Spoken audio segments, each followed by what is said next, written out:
We have only one section of the Academy left to do, and it is signaling. So let's just take these in order and hope for the best.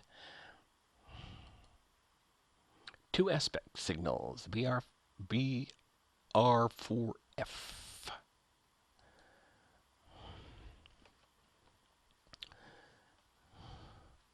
Oh yeah, the DB-BR442 came out over the weekend, I guess.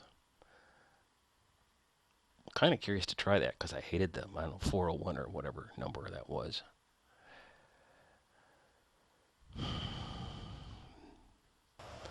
All right, back at our favorite steam engine.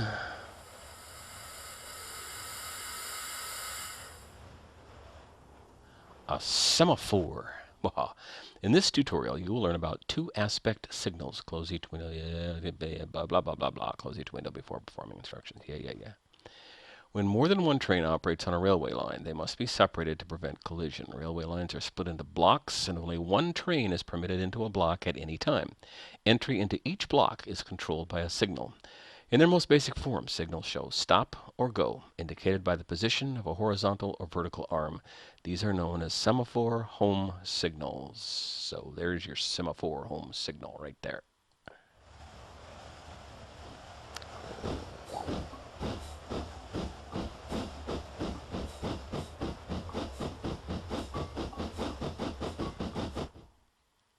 With an increase in speed and the winding nature of railways, it is not always possible to see the signal far enough ahead in order to stop if it is showing red. Thus, we need a warning. A second type of signal exists that warns of the approaching signal. This is a semaphore distance signal and is seen on approach to the home type. The distance signal matches the state of the home signal, allowing the driver time to slow down to stop if he is required to. So you have the distance signal and the home signal. The signal is now green, so your train is clear to depart. This concludes the explanation of two aspect signals. Okay. How do you tell the difference, is my question. I guess you just have to expect that to come up. Not real clear on that one. But we shall press on. I might go back and rewatch that. Class 170, two aspect signals.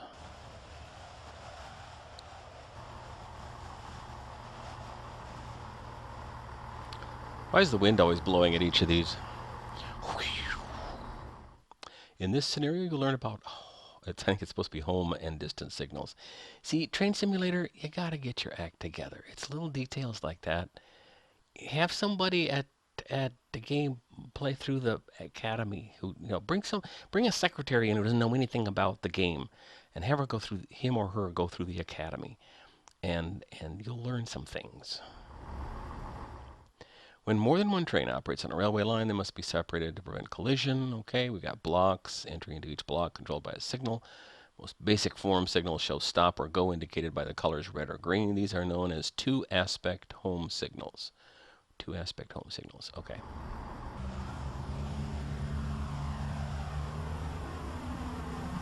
Yeah, see, that's what I expected from the last semaphore.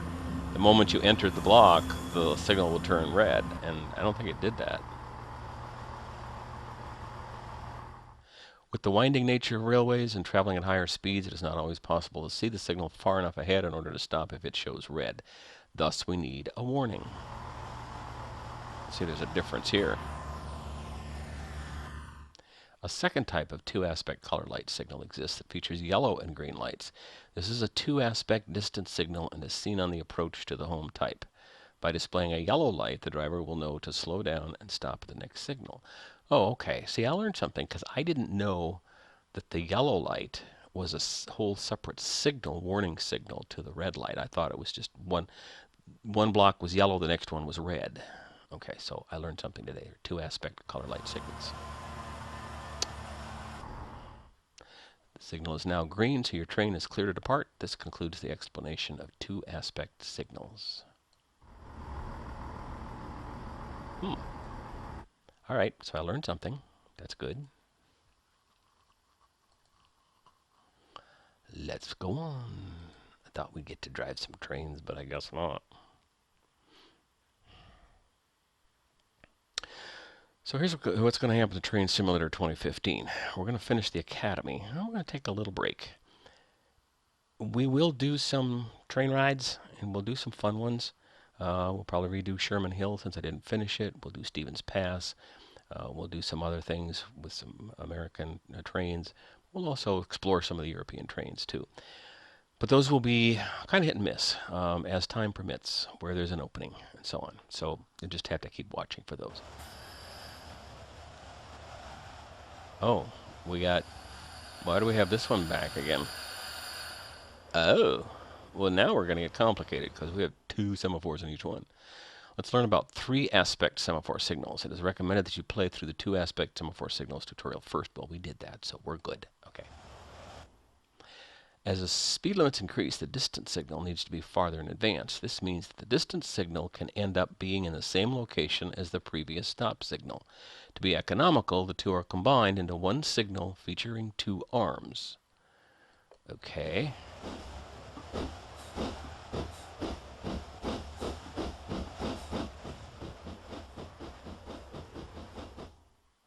When the signal is in this form, you are clear to proceed, but the next signal may be at danger and you may need to stop. So the top one is the block you're entering. The bottom one is the block after that, apparently. We'll see if I'm right.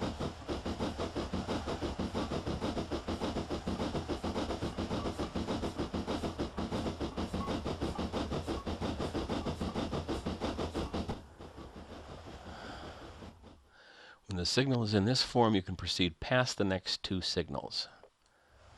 So you're clear. This concludes 3-aspect semaphore signals. You can always play again if you missed anything. No, I can't because it won't let me. Still need to try to find out about what's going on there. Train Simulator is not saying that they have a problem with replay, so I may have to reinstall mine after I get through with this series or something. I don't know. Class 170, 3-aspect signals. This is going to be, I think, the same thing.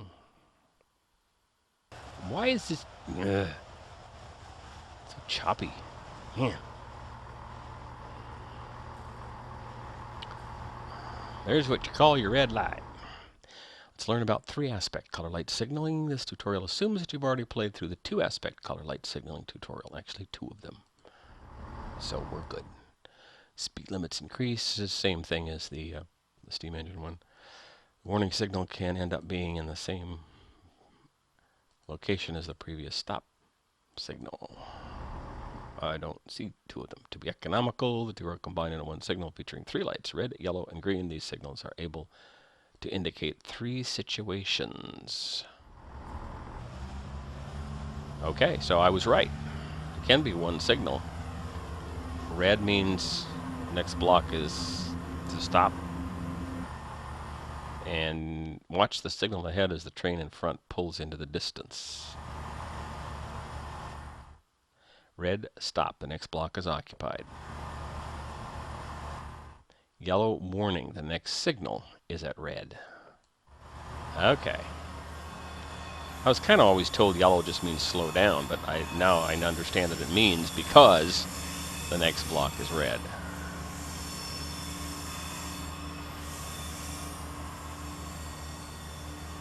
So you're going to demonstrate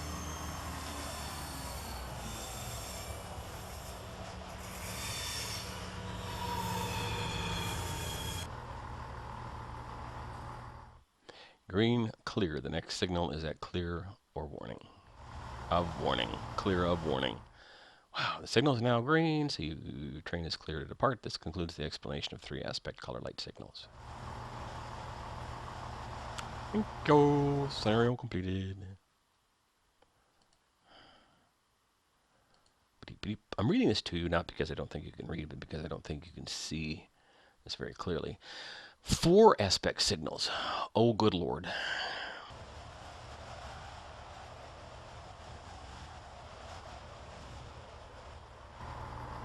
Such dramatic shots they introduced this with. 75? I don't think so, Tim. Let's learn about 4-aspect color light signaling. This tutorial assumes you've already played through the 3-aspect color light signaling tutorial. Why, yes, I have. Train speeds increase still further. Signals must be spaced far enough apart for the driver to safely stop the train after passing a warning aspect. However, this distance can begin to impact the number of trains able to travel along the line in any given time frame. This is called line capacity. Okay, that makes sense. Trains are traveling faster. You have to put the signals farther apart so trains have time to slow down, but then that also limits the number of trains you can move because the blocks are bigger. In order to maintain a high line capacity, a 4th light was added to the 3-aspect signal. This 4th light is also yellow and is used in conjunction with the other yellow light on the signal.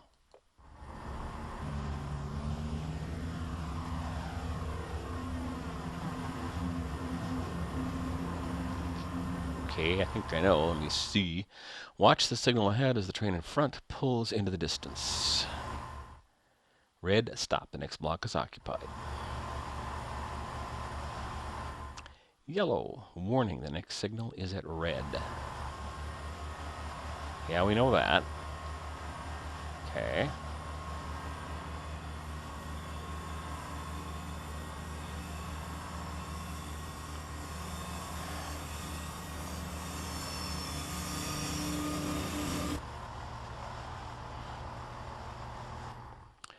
Yellow times 2, preliminary warning, the next signal is at warning.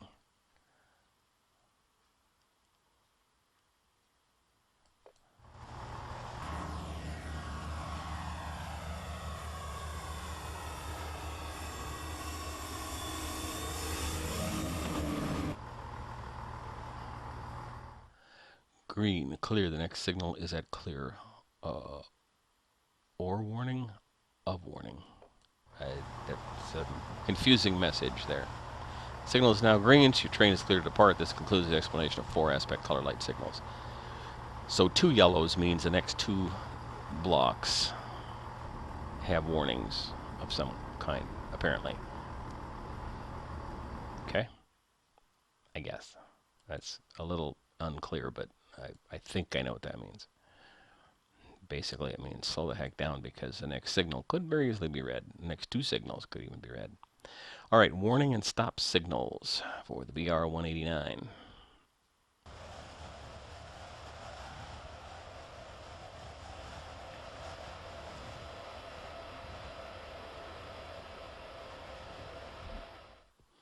When more than one train operates on a railway line, it must be separated to prevent collision. Yeah, we know that. Blocks. Entry into each block controlled by a signal. Signal shows stop and go, indicated by the colors red or green. These are known as 2-aspect signals. Okay, we've studied that. We've seen the 3-aspect signals as well. With an increase in speed and the winding nature of railways, it's not always possible to see the signal far enough ahead in order to stop if it is showing red. Thus, we need a warning. A second type of signal exists that features yellow and green lights. That is a 2-aspect warning signal and is seen on the approach to the stop type. By displaying a yellow light, the driver will know to slow down and stop at the next signal. Signal is now green, so your train is clear to depart. This includes the explanation of warning and stopping signals. Okay, that's just the same thing for different locomotives. If they're going to do it that way, they ought to just group these by locomotives or types of locomotive. Combined signals, I have a feeling, is more like the 4-aspect signals we've already seen. Maybe. They're going a different way. SIFA disabled. I forgot what SIFA is. I'll have to go look that up. Oops. Let's learn about combined signals. Maybe this will clarify that a little bit. Speed limits increase. Warning of the approaching signal needs to be farther in advance. Warning signal can end up being in the same location. 2 are combined, featuring 3 lights, red, yellow, and green. The signal is showing red. This means you must stop as the block ahead is occupied.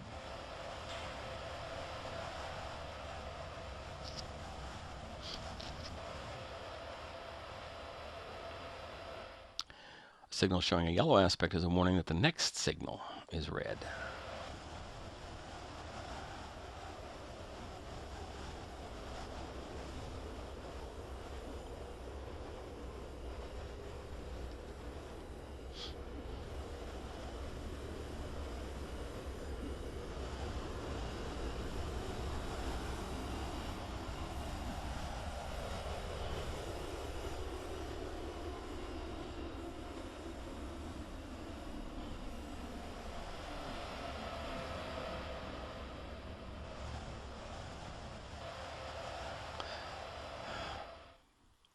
Signal showing a green aspect means you are clear to proceed.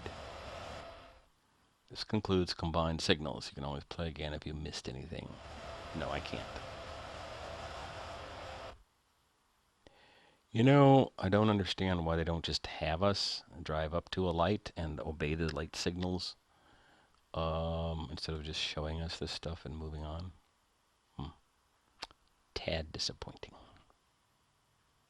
But I am learning something, so that's a good thing. In essence, it's kind of what I thought. Yellow is slow down, red is stop. But yellow is slow down because the next signal is red, or the next block is occupied.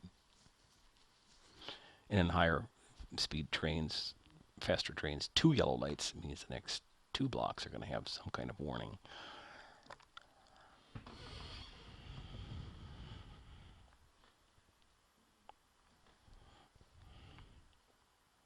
It might mean the 3rd block is occupied and you'll have to stop, but at least you know ahead of time.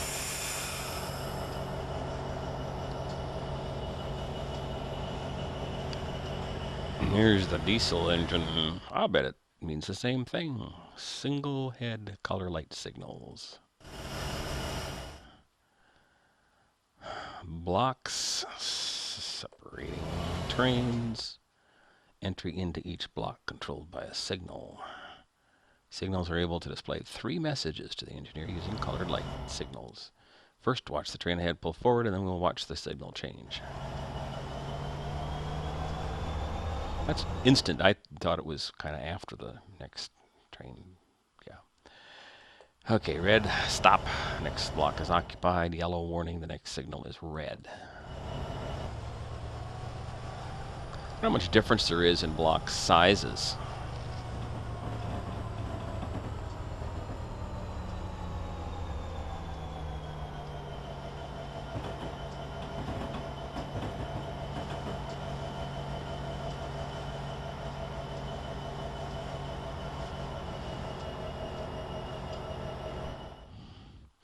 Green, clear. The next signal is at clear or warning. Now that the signals are green, pull forward and stop the next red signal. Press 1 on the keyboard to put yourself back in the cab. Oh, they're going to have us do this. All right.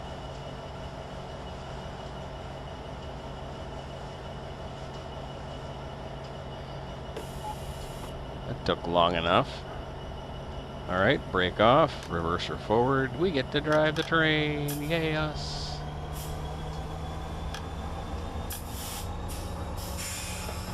There sure is a lot of huffing and puffing and stuff.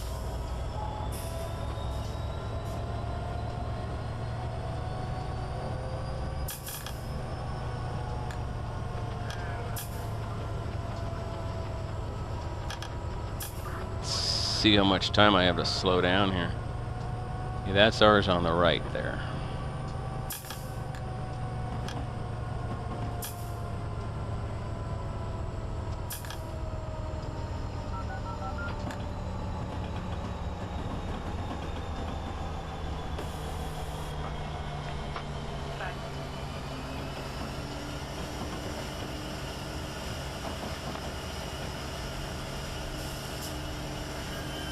Well,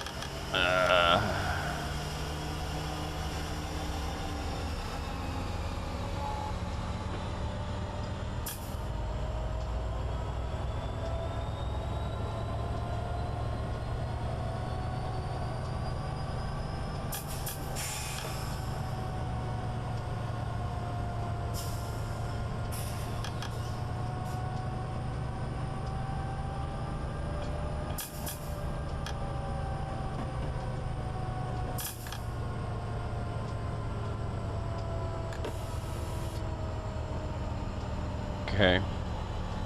We gotta get right up to it. That's a little close to the block signal for my taste. Yikes. I would think that a train would normally stop toward the end of the block signal, but that might not always be the case, I suppose. Okay.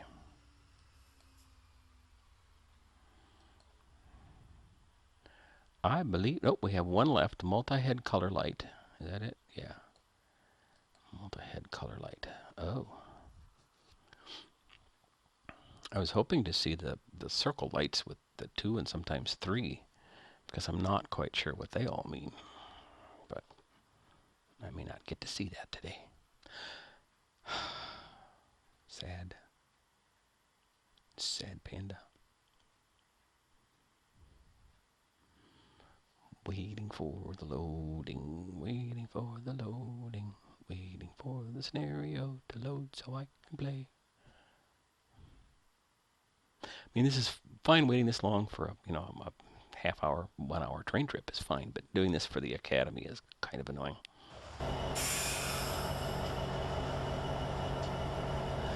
All right, teach me.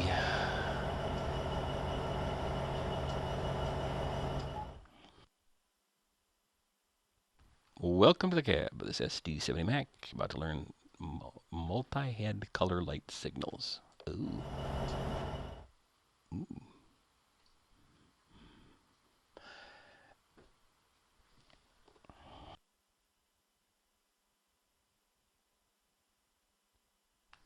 As the railroad expands from single to multiple tracks, and switches allow trains to move between tracks as well as away from and back onto the main line. Well, that doesn't make very much sense. Signals must provide more information to the engineer. This extra information is provided by increasing the number of heads on a signal, as well as increasing the number of aspects these arrangements can display. Oh, good Lord. We're going to have a rainbow here. Ahead is a switch allowing our train to cross to the parallel track. On the signal in front are 2 heads. The upper head relates to the track we are on. The lower head relates to the parallel track and indicates our ability to cross over to it. Watch as the signal changes once the train is passed.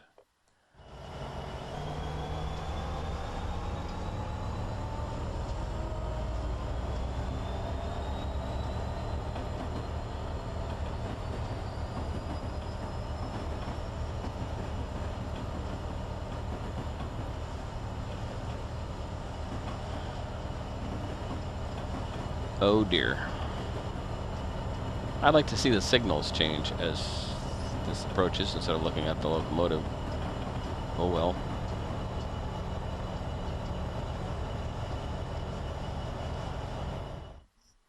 The lower head now shows green while the upper head is at red, which means proceed forward to the next block into the cab by pressing 1 on the keyboard. Yeah, that didn't work last time, but proceed forward to the next block. Oh, okay.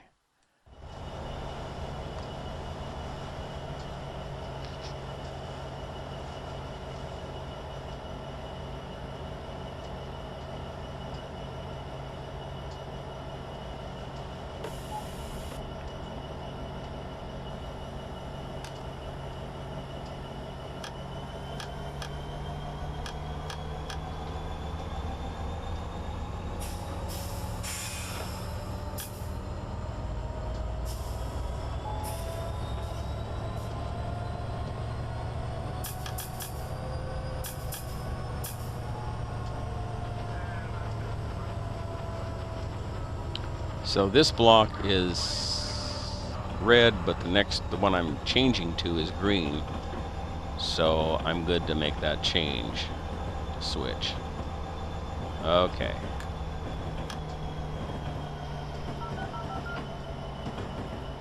Now both of these are yellow.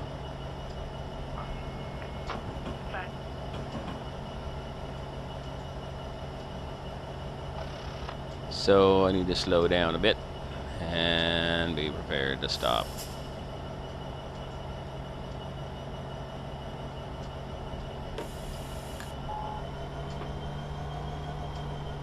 How is that an operational error?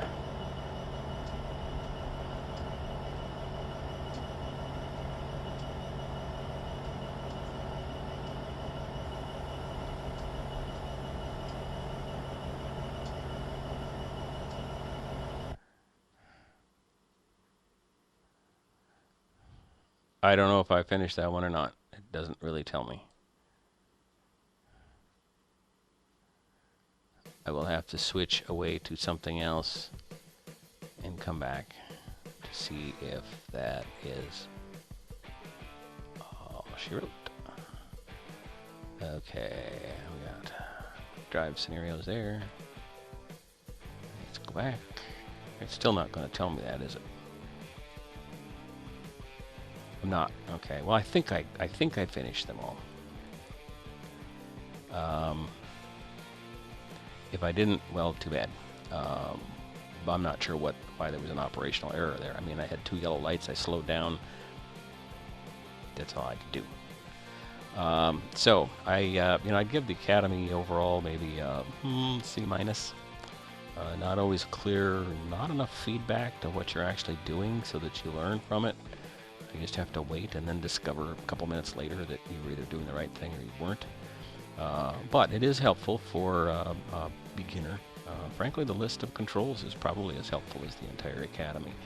Don't know why the Academy isn't repeatable for me. Don't know if that's true of everybody. But we'll look into that and I'll try to let you know.